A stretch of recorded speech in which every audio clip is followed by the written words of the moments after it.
Hi guys, today I'll be sharing with you how I quilt wild feathers, a new technique that I have actually come up with and I love the look of it. As I'm quilting this, I really do love quilting. Sometimes I wonder what does it actually mean to me and how it makes me feel when I'm finished with my beautiful quilt. As I'm quilting these wild feathers, I usually think of the thread and how nice it glides over the fabric. And I think how beautiful the fabric actually feels and looks with all of the technique and all of the impressions from the quilting.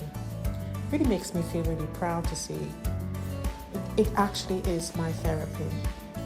What does quilting mean to you guys? Well, here is my wild feathers. What do you think?